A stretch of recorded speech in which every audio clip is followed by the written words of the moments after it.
મિત્રો, હું રોજ રાત્રે સૂતા પહેલા ને સવારે ઉઠીને ભગવાનને એક જ પ્રાર્થના કરું છું કે મને દાક્તરોથી દૂર રાખજે અને દાક્તરોને મારાથી દૂર રાખજે. અરે સાહેબ, કેવા કેવા કિસ્સા સાંભળવા મળે. તમે થોડા દિવસ પહેલા છાપામાં વાંચ્યું હશે કે એક ડેડ બોડી પર ઓપરેશન કરીને ડોક્ટરોએ 50-60 હજાર રૂપિયા પડાવી લીધા. બોલો, હમણાં આવો જ એક કરુણ કિસ્સો મારા મિત્ર સાથે બની ગયો. નામ વિનોદ. બચાડો જીવનમાં ક્યારેય હસ્યો નથી.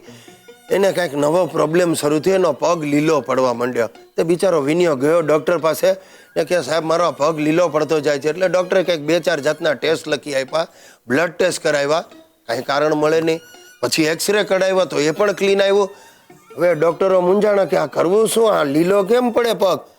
પછી છેવટે ડૉક્ટરે કહ્યું કે ભાઈ જુઓ વિનોદભાઈ, આ કાંઈક નવી જાતનો રોગ છે, તમારો પગ કાપવો પડશે. નહીં તો જો આખું શરીર લીલું પડી જશે ને તો તમારું મૃત્યુ પણ થાય. બિચારો વિનિયો મૂંઝાઈ ગયો કે ડૉક્ટર તમને ઠીક લાગે એમ કરો. એટલે ડૉક્ટરો એનો પગ કાપી ને લાકડાનો પગ બેસાડ્યો. હવે થોડા દિવસ થયા ને વિનિયાનો લાકડાનો પગ એ લીલો પડવા માંડ્યો. એ પાછો દોડ્યો ડૉક્ટર પાસે અને ડૉક્ટરો બધા મૂંઝાઈ ગયા. 5-6 સ્પેશિયાલિસ્ટ ડૉક્ટરોની પેનલ બેઠી કે આનો પગ લીલો પડે છે કેમ. હવે એટલામાં આ સમાચાર મારી પાસે આવ્યા હતા. હું વિનિયાની ખબર કાઢવા દોડ્યો. મેં જઈને જોયું, મને કે આ પગ લીલો પડતો જાય છે. મેં કહું ભાઈ ઉભો રહે, તું મને ડૉક્ટર સાથે વાત કરવા દે. એટલે હું ગયો સીધો ડૉક્ટરની ચેમ્બરમાં. 7-8 ડૉક્ટરો આમ કાંઈક માથા પકડીને બેઠા હતા કે આ સમજાતું નથી પગ લીલો પડવાનું કારણ શું. અને મારું મગજ ફર્યું. મેં કહ્યું યાર તમે કાંઈ માણસ છો? આ વિનિયાનો પગ લીલો જ પડે ને, એ હંમેશા લીલા કલરની લુંગી પહેરે છે, એનો કલર ઉતરે છે. ને ડૉક્ટર તો આ સાંભળીને મારા પગમાં પડી ગયો.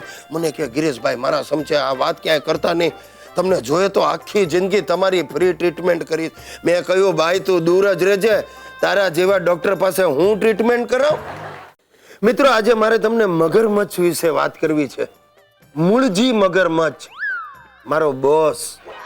બધા ખાનગીમાં એને મગરમચ્છ કહીને જ બોલાવે છે. આ મૂળજી પટાવાળા તરીકે અમારી ઓફિસમાં જોડાયો. ચાલુ નોકરીએ SSCની પરીક્ષા આપી, ચોરી કરીને પાસ થઈ ગયો અને ચમચાગીરી કરવામાં હોશિયાર એટલે તરત ક્લાર્ક પણ બની ગયો. આખી ઓફિસની જાસૂસી કરીને બોસને કે બોસનો લાડકો થઈ ગયો ને બોસ એને PA બનાવી દીધો. કેબિનમાં બોલાવીને કહ્યું, મૂળજી હું તારી સેવાઓની કદર કરવા માંગુ છું, હું તને પ્રમોશન આપું છું. મૂળજી રાજી થઈ ગયો કે પગાર વધારો મળશે. મારો બોસ એ અમદાવાદી, એણે કહ્યું મૂળજી કાલથી આખો સ્ટાફ તને મૂળજી ભાઈ કહીને બોલાવશે. જે હોય તે પણ આ મૂળજી બોસ બની ગયો મારો. મારા કમનસીબ એના હાથ નીચે હું જોડાયો. મૂળજી બોસની ચમચાગીરી કરે ને મારે મૂળજી ભાઈની ચમચાગીરી કરવાની.